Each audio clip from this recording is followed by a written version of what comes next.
ऊसाच्या शेतीला लागली भीषण आग, 4.5 एकर ऊस जळून खाक। दत्तनगर शिवारातील धक्कादायक घटना, शेतकऱ्याला अश्रू अनावर, नुकसान भरपाईची केली मागणी।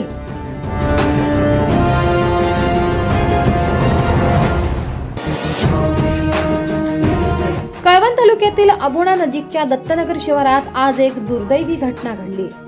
शेतकरी किरण देशमुख यांच्या गट क्रमांक 103 मधील 4.5 एकर ऊस शॉर्ट सर्किटमुळे लागलेल्या भीषण आगीत जळून खाक झालाय। या घटनेमुळे शेतकऱ्याला मोठा आर्थिक फटका बसला असून त्याच्या डोळ्यासमोर कष्टाने उभा केलेला शेतमाल जळून खाक झाल्याने तो हतबल झाला आहे। दुपारच्या सुमारास ही घटना घडली। शेतातील विद्युत डीपीवर शॉर्ट सर्किट झाल्यामुळे ऊसाला आग लागली अशी प्राथमिक माहिती मिळाली आहे। या आगीने काही मिनिटातच अकराळ विक्राळ रूप घेतले आणि संपूर्ण 4.5 एकर ऊसाचे नुकसान झाले। शेतकरी किरण देशमुख यांनी ही माहिती दिली। घटनेची माहिती मिळताच अभोणा विद्युत विभागाचे अधिकारी तांबट यांनी तात्काळ आपत्ती व्यवस्थापन विभागाला कळवले।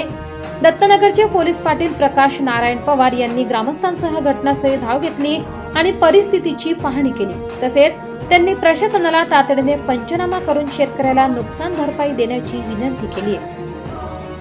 शेतकऱ्याने डोळ्यांदेखत आपले श्रम आगीच्या भक्ष्यस्थानी जाताना पाहिले।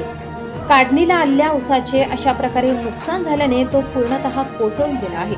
प्रशासनाने तातडीने पंचनामा करून भरपाई द्यावी अशी मागणी देशमुख यांनी केली आहे। या आगीचे नेमके कारण शोधण्यासाठी आणि भविष्यात असे प्रकार टाळण्यासाठी योग्य ती चौकशी करावी अशी मागणी स्थानिकांनी केली आहे। विद्युत डीपीच्या देखभालीचा प्रश्न पुन्हा चर्चेत आला असून या संदर्भात शेतकऱ्यांनी प्रशासनाला खबरदारी घेण्याचे आवाहन केले आहे। आगीमुळे 4.5 एकर ऊसाचे सुमारे लाखो रुपयांचे नुकसान झाले आहे। यामुळे कर्जबाजारीपणाच्या गर्तेत अडकलेल्या शेतकऱ्याची आर्थिक स्थिती आणखी बिघडली आहे। ही घटना शेतकऱ्यांच्या परिस्थितीचे गंभीर वास्तव दाखवते। प्रशासनाने तात्काळ नुकसान भरपाई देऊन शेतकऱ्याला आधार द्यावा। विद्युत यंत्रणेतील त्रुटींमुळे शेतकऱ्यांचे होणारे नुकसान थांबवण्यासाठी प्रभावी उपाययोजना करण्याची गरज अधोरेखित झाली आहे।